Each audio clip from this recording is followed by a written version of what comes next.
Et là, dans tout le début de la page, Allah subhanahu wa ta'ala nous relate cette histoire qu'on connaît, cette histoire de la création, lorsque Allah subhanahu wa ta'ala crée Adam alayhi salam et qu'il demande aux anges de se prosterner à lui pour en signe de reconnaissance, en signe de respect devant cette nouvelle création d'Allah subhanahu wa ta'ala, cette création que Allah a honorée. Et Ash-Shaytan, qui ne fait pas partie des anges, mais qui fait partie des djinns, et qui était présent, eh bien, refuse, lui, à ce moment-là, de se prosterner devant Adam alayhi salam. Et donc c'est cette histoire-là que le Coran nous raconte à plusieurs reprises, mais toujours avec des angles de vue différents, avec des sagesses qui sont légèrement différentes. À chaque fois qu'Allah subhanahu wa ta'ala nous raconte cette histoire de nouveau, eh bien, on apprend quelque chose de nouveau dans cette histoire. Et c'est ça qui est magnifique avec le Coran. Certains disent que le Coran se répète. Cheikh Sha'rawi rahimahullah nous dit que le Coran ne se répète jamais. Et que même lorsque vous avez deux versets qui sont des mutashabihat et qui sont identiquement au mot près, à la lettre près, identiques, eh bien, en fait, ces deux versets disent deux choses différentes, deux choses complémentaires, deux nuances différentes en fonction de l'endroit où ils sont, en fonction du verset d'avant, du verset d'après, en fonction du contexte de la sourate. Et donc, à chaque fois qu'Allah subhanahu wa ta'ala nous redit quelque chose, c'est pour raffermir les notions dans notre cœur, comme il le dit au prophète sallallahu alayhi wa sallam, mais également pour nous apporter de nouvelles nuances, de nouvelles sagesses, de nouvelles méditations à chaque angle de vue de l'histoire.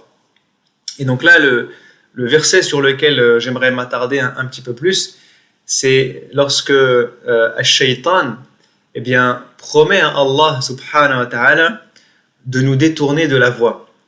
Donc, il dit قَالَ رَبِّ بِمَا أَغْوَيْتَنِي لَأُزَيِّنَنَّ لَهُمْ فِي الْأَرْضِ وَلَأُغْوِيَنَّهُمْ أَجْمَعِينَ. Ash-Shaytan, subhanallah, il est tellement jaloux, tellement énervé, tellement orgueilleux que Allah subhanahu wa ta'ala ait créé l'homme et qu'il ait placé, honoré cette créature-là au-dessus des autres, que Ash-Shaytan veut se venger de l'homme. Et ce qui est intéressant, c'est qu'on voit même dans la manière dont s'exprime Ash-Shaytan que c'est quelqu'un de rageux, si je puis dire, puisque il va dire قَالَ رَبِّ بِمَا أَغْوَيْتَنِي. C'est-à-dire que je vais m'attaquer à Adam et à sa descendance, je vais m'attaquer aux êtres humains. Pourquoi? Parce que toi, ya Allah, tu m'as égaré. Toi, tu m'as égaré, alors moi, je vais les égarer en vice de vengeance. Subhanallah. Donc, même lorsque Ash-Shaytan est devant un fait, eh bien, il n'avoue pas sa responsabilité, il n'avoue pas son tort. Et il remet son tort sur les autres. Et là, déjà, il y a une première sagesse, un premier comportement que l'être humain se doit d'évaluer chez lui-même. Parce que nous aussi, ça nous arrive eh bien, de suivre ce comportement de Shaytan et parfois de ne jamais vouloir avouer nos torts, voire même pire, eh bien, de remettre la faute toujours sur quelqu'un d'autre. Il y a des gens qui sont spécialistes dans ça, à chaque fois qu'ils font une erreur, à chaque fois qu'ils font un tort, que ce soit dans la vie personnelle, professionnelle, familiale, eh bien, on va toujours trouver quelqu'un d'autre dont c'est la faute. En disant, bah, c'est parce que tu m'as dit ça, ou c'est parce que j'ai mal compris ça, ou c'est parce que tu as voulu faire ça, et donc c'est ta faute si moi j'ai fait ça, c'est toi qui as dit ça en premier, donc c'est à cause de ça que j'ai fait ça, etc., etc. Et donc, là, déjà, l'histoire nous apprend que c'est vraiment grotesque, subhanallah, de remettre, c'est le pire des exemples que nous donne le shaitan, qui est de remettre la faute sur Allah. De dire, finalement, si j'ai été égaré, si je ne me suis pas prosterné, si j'ai fait une mauvaise action, si j'ai désobéi à Allah, en fait, c'est parce que c'est la faute d'Allah subhanahu wa ta'ala. Donc ça, c'est le premier comportement de shaitan qu'on se doit d'essayer d'éviter chez nous-mêmes. Ensuite, il dit la urwiyannahum ajma'in illa ibadaka minhumul mukhlasin. Et là, le shaitan est conscient qu'il y a une partie des gens qu'il n'arrivera pas, en fait, à égarer de la voie d'Allah subhanahu wa ta'ala. Ces gens-là, il les appelle ibadaka minhum al-mukhlasin. Et mukhlas, donc il faut faire attention parce qu'il y a une petite subtilité en arabe. Il y a mukhlis et mukhlas. Quand on dit mukhlis, on parle de l'ikhlas, la sincérité. Le fait d'être sincère dans notre relation avec Allah subhanahu wa ta'ala, le fait d'être sincère dans nos relations avec les gens, c'est-à-dire être honnête, être bon, etc. Et il y a mukhlas qui signifie être choisi, être élu, être pris par Allah subhanahu wa ta'ala comme quelqu'un que Allah subhanahu wa ta'ala va élire, va protéger, va garder en personne particulièrement. Et donc, le shaitan sait qu'il y a des serviteurs qui seront choisis par Allah, qui seront protégés par Allah subhanahu wa ta'ala et contre qui il ne pourra rien. Et donc, Allah subhanahu wa ta'ala dit قَالَ هَذَا صِرَاطٌ عَلَيَّ مُسْتَقِيمٌ إِنَّ عِبَادِي لَيْسَ لَكَ عَلَيْهِمْ سُلْطَانٌ إِلَّا مَنِ اتَّبَعَكَ مِنَ الْغَاوِينَ. Et donc là, il y a encore une fois quelque chose de très intéressant, c'est que Allah est en train de dire à Shaitan, tu n'auras aucun pouvoir sur mes serviteurs. Les gens qui ont décidé de venir vers moi, les gens qui ont décidé de m'adorer, les gens qui ont décidé de suivre ma voie, les gens que je vais choisir moi-même, tu n'auras aucun pouvoir contre eux. Parce que Allah subhanahu wa ta'ala est le créateur des cieux et de la terre. Allah subhanahu wa ta'ala est le protecteur. Allah subhanahu wa ta'ala est le guide. Allah subhanahu wa ta'ala est le miséricordieux. Donc lorsque Allah subhanahu wa ta'ala décide de protéger quelqu'un de l'influence de Shaitan, eh bien un Shaitan peut passer des jours et des nuits à essayer de le détourner de la voie d'Allah. Il n'aura aucun pouvoir. Et c'est là qu'on voit vraiment quel est le pouvoir de Shaitan sur nous. Il dit « Illa man ittaba'aka min al-ghawin » Subhanallah. Et cette partie du verset nous apprend quelque chose de fondamental. C'est qu'en vérité, lorsque Shaitan nous arnaque, c'est qu'on a voulu être arnaqué. Parce que Allah nous dit, il dit à Shaitan, à l'exception de ceux qui te suivront parmi mes serviteurs qui eux-mêmes se seront légèrement égarés. Ça veut dire quoi? Ça veut dire qu'en fait, Ash-Shaytan ne joue qu'un rôle de catalyseur. Ash-Shaytan va prendre une mèche, un fil qui sort de là et il va effilocher, il va tirer jusqu'à ce que ce tissu se trouve totalement dénué de capacité à se maintenir lui-même. Subhanallah.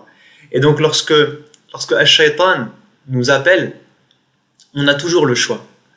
On a le choix de dire oui, on a le choix de dire non. On a le choix de faire une bonne œuvre, on a le choix de dire A'udhu billahi minash shaytanir rajim. Et lorsque Shaytan nous appelle à une mauvaise action, il faut bien comprendre qu'en fait cette mauvaise action, on avait envie de la faire. Que cette mauvaise action, quelque part, elle faisait partie de nos maladies du cœur. Que cette mauvaise action, quelque part, c'était facile de dire c'est Shaitan qui m'a orienté vers ça. Non, c'est toi qui as voulu aller vers ça. Ash-Shaytan t'a juste appelé. En fait, Ash-Shaytan travaille sur nos faiblesses. Ash-Shaytan observe nos faiblesses, il voit nos faiblesses et il va essayer de nous attirer petit à petit. Et Ash-Shaytan a cette capacité de patience et d'endurance, puisque Allah nous dit dans Surat Al-A'raf فَدَلَّاهُمَا بِغُرُورٍ. Ash-Shaytan, lorsqu'il essaye d'avoir Adam alayhi salam pour le guider vers le péché, pour le guider vers cette pomme, vers cet arbre qu'Allah subhanahu wa ta'ala lui a demandé de ne pas toucher, il va passer du temps et du temps et du temps. Il va revenir une fois, 2 fois, 3 fois, 4 fois, 10 fois. Il sait qu'il y a quelque chose, une petite faille chez Sayyidina Adam, que Sayyidina Adam n'a pas compris pourquoi cet arbre lui était interdit, qu'il est à l'écoute de ce que Shaitan va lui dire, qu'il va lui dire que en l'arnaquant, en lui mentant, mais Sayyidina Adam va petit à petit écouter les mensonges de Iblis, la'natullahi alayh. Et Iblis, quand on lui dit Dallahuma, Dalla en arabe, ça veut dire tirer tout doucement le fil. C'est d'ailleurs le mot qui est utilisé dans Surat Yusuf, lorsque les gens sortent Sayyidina Yusuf du puits, ils disent Fa'adala dalwa. Donc je tire cette corde petit à petit, jusqu'à ce que tu viennes à moi et jusqu'à ce que tu tombes dans l'erreur, subhanallah. Donc, ce qui est vraiment important à retenir ici pour chacun d'entre nous, c'est 2 choses. La première chose, c'est de comprendre que Ash-Shaytan et que nos péchés, on ne peut pas les remettre sur quelqu'un d'autre comme Ash-Shaytan a fait. Ça, c'est vraiment le plus mauvais des comportements, c'est de ne pas porter nos responsabilités nous-mêmes.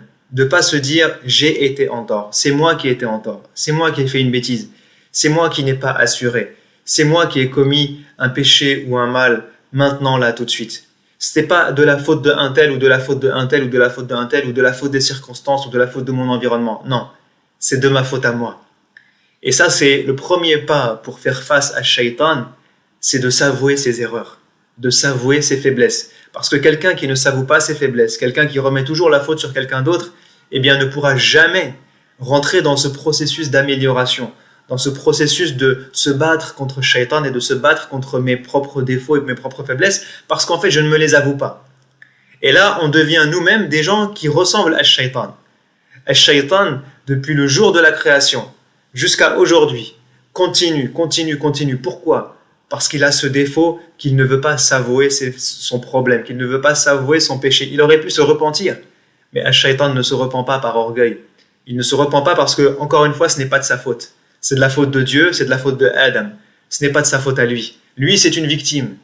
Et lorsqu'on considère qu'on est une victime de nos propres erreurs, de nos propres péchés, eh bien, on ne peut pas aller de l'avant. Ça, c'est la première des choses. La deuxième des choses, c'est de comprendre que si on veut se battre contre Shaitan, ne pas se faire avoir par Shaitan, eh bien, on doit se battre contre nous-mêmes. Parce que les ruses de Shaitan sont ni plus ni moins que l'amplification de nos faiblesses à nous. Sont ni plus ni moins que je vais travailler sur tes faiblesses et même si ça prend des jours, des semaines, des mois, des années, alors je vais continuer de travailler sur tes faiblesses et je vais essayer de tout tester dans tes faiblesses. Donc, si on veut œuvrer contre Shaitan, alors on doit travailler contre notre faiblesse. On doit faire notre jihad nafs. Une fois qu'on a fait l'étape de s'avouer nos erreurs, nos torts, nos maladies du cœur, eh bien, on doit se dire maintenant, qu'est-ce que j'essaye de faire ? Comment m'améliorer ? Comment faire que ce péché-là, eh bien, j'essaye de l'arrêter ? Comment faire que ces paroles-là, j'essaie de les arrêter ? Comment faire que ce comportement-là, j'essaye de l'arrêter ? Ou j'essaye en tout cas de m'en prémunir, de mettre de la distance entre moi et ces erreurs, entre moi et ces péchés, entre moi et cet environnement, pour mettre de la distance entre moi et Shaitan. Et troisième et dernière chose à comprendre dans ce combat qu'il y a entre nous et Shaitan, parce que Shaitan est notre ennemi, et il y a clairement une lutte entre nous et lui. Allah nous dit « Fattakhidhuhu aduwwa » considérez-le véritablement comme un ennemi. Eh bien, c'est de demander de l'aide à celui qui est le seul à avoir un pouvoir contre Shaitan, c'est Allah subhanahu wa ta'ala. Allah subhanahu wa ta'ala nous dit de nous réfugier de Shaitan auprès de lui. Wasta'idh billahi minash shaitanir rajim. Subhanallah. Subhanallah. Combien de fois dans nos journées on dit Ya Allah, protège-moi de Shaitan. Combien de fois on fait cette invocation? Wallahi, des fois il y a des choses qui sont bêtes et simples à faire, mais on ne les fait pas. On ne les fait pas. On dit mais moi j'ai du mal, je tombe dans ce péché, je tombe dans cette erreur, j'ai un problème de comportement, je suis nerveux, je suis jaloux, je suis colérique, je suis orgueilleux, je fais de l'ostentation, je fais, j'ai plein de problèmes, j'ai plein de maladies du cœur, j'ai plein de péchés. Mais est-ce qu'à un moment on s'est posé, on lui dit Ya Allah, protège-moi de l'influence de Shaitan? Est-ce qu'on l'a fait ça? Billahi alaykum, est-ce que ça on l'a fait? Alors que c'est le béaba. Allah, même au prophète sallallahu alayhi wa sallam, il dit Qul a'udhu billahi minash shaitanir rajim. Subhanallah. Il dit Qul a'udhu bika rabbi min hamazati shayatin wa a'udhu bika rabbi an yahdurun. Subhanallah. Même le prophète sallallahu alayhi wa sallam demande à Allah de le prémunir contre l'influence de Shaitan. Regardez la maman de Maryam alayhi salam, Imra'atu Imran, lorsqu'elle met sa fille au monde, qu'est-ce qu'elle dit? Inni u'idhuha bika wa dhurriyataha minash shaitanir rajim. Ya Allah, je te demande de protéger ma fille et la descendance de ma fille de Shaitan. Subhanallah. Nous, on a peur pour nos enfants. On a peur pour nos enfants.